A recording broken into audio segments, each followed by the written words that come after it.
हिंसा करने से प्रश्न छूटेगा नहीं। 22 मेरे ऊपर निशान हो गए, लेकिन हिंसा नहीं किया। स्टूडेंट युवा शक्ति एक राष्ट्र शक्ति है। लाठीचार्ज करना गलत है। मैंने इतने आंदोलन किए, लेकिन कभी ऐसे बात हुआ नहीं। ದೆಹಲಿಯ ಜಂತರ್ ಮಂತರ್ನಲ್ಲಿ ನಡೀತಾ ಇರೋ ವಿದ್ಯಾರ್ಥಿಗಳ ಚಳವಳಿಗೆ ಹಿರಿಯ ಸಮಾಜ ಸೇವಕ ಅಣ್ಣಾ ಹಜಾರೆ ಬೆಂಬಲ ವ್ಯಕ್ತಪಡಿಸಿದ್ದಾರೆ. ವಿದ್ಯಾರ್ಥಿಗಳ ಮೇಲಿನ ಲಾಠಿ ಚಾರ್ಜ್ ಅನ್ನು ಖಂಡಿಸಿರೋ ಅವರು ಕೇಂದ್ರ ಶಿಕ್ಷಣ ಸಚಿವರ ರಾಜೀನಾಮೆ ಬೇಡಿಕೆಗೆ ಸಾಥ್ ಕೊಟ್ಟಿದ್ದಾರೆ. ಇದ್ರ ಬಗ್ಗೆ ಮಾತನಾಡಿರೋ ಅವರು, ಯಾವುದೇ ಸಮಸ್ಯೆಗೆ ಅಹಿಂಸಾ ಮಾರ್ಗದಿಂದ ಮಾತ್ರ ಪರಿಹಾರ ಕಂಡುಕೊಳ್ಳೋದಕ್ಕೆ ಸಾಧ್ಯ. ಹಿಂಸಾಚಾರದಿಂದ ಸಮಸ್ಯೆಗಳು ಹೆಚ್ಚಾಗುತ್ತೆ ಹೊರತು ಬಗೆಹರಿಯೋದಿಲ್ಲ ಅಂತ ಹೇಳಿದ್ದಾರೆ.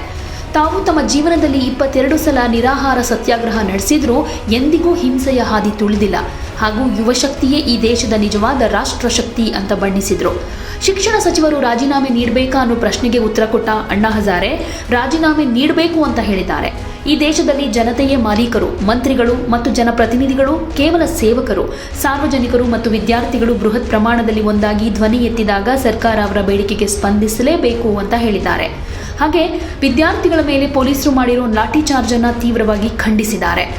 ನಾನು ದೇಶಾದ್ಯಂತ ಸಾಲು ಸಾಲು ಹೋರಾಟಗಳನ್ನು ನಡೆಸಿದ್ರೂ ಯಾವತ್ತೂ ಇಂತಹ ಸನ್ನಿವೇಶ ಎದುರಾಗಿರಲಿಲ್ಲ ಅಂತ ಸರ್ಕಾರದ ನಡವಳಿಕೆ ವಿರುದ್ಧ ಬೇಸರ ವ್ಯಕ್ತಪಡಿಸಿದ್ದು ಹೀಗೆ. पंतप्रधान नरेंद्र मोदी को जो लिखा था कि अहिंसा के मार्ग से कोई भी प्रश्न छूटता है, हिंसा करने से प्रश्न छूटेगा नहीं। हिंसा से और कम बढ़ेगा। अहिंसा, मैंने 22 अनशन किए। अहिंसा 22 अनशन, 22 मेरे ऊपर अनशन हो गए, लेकिन हिंसा नहीं किया। स्टूडेंट युवा शक्ति एक राष्ट्र शक्ति है। वो राष्ट्र शक्ति है। ये युवा शक्ति राष्ट्र शक्ति को राष्ट्र शक्ति के जरिए काम लेना चाहिए। आप लोग तो क्या शिक्षा मंत्री ने इस्तीफा देना चाहिए? देना चाहिए। अगर वो, मैंने क्या ना कि जनता मालिक है, मंत्री संतरी सब सेवक है।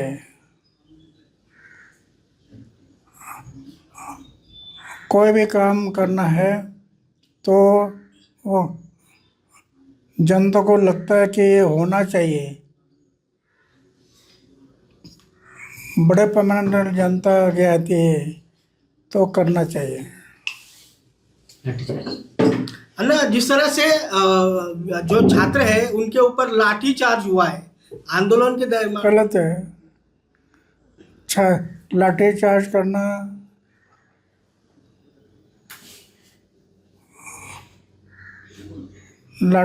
करना गलत है। मैंने इतने आंदोलन किए, लेकिन कभी ऐसे बात हुआ नहीं। कभी लाठीचार्ज हुआ नहीं, हिंसा हुई नहीं। अभी दुरुपयोग कर रही है, ऐसा नहीं कह सकते, देखना पड़ेगा। ಯಾವುದೇ ಸುದ್ದಿಯ ಅಪ್ಡೇಟ್ ಅನ್ನ ಮಿಸ್ ಮಾಡ್ಕೊಳ್ಬಾರ್ದು ಅಂದ್ರೆ ಈಗಲೇ ಒನ್ ಇಂಡಿಯಾವನ್ನ ಸಬ್ಸ್ಕ್ರೈಬ್ ಮಾಡಿ. ನಿಮಗೆ ಬೇಕಾದ ಭಾಷೆಯಲ್ಲಿ ಎಲ್ಲಾ ಸುದ್ದಿ ತಿಳಿಬೇಕು ಅಂದ್ರೆ ಒನ್ ಇಂಡಿಯಾ ಆಪ್ ಅನ್ನ ಡೌನ್ಲೋಡ್ ಮಾಡ್ಕೊಳ್ಳಿ.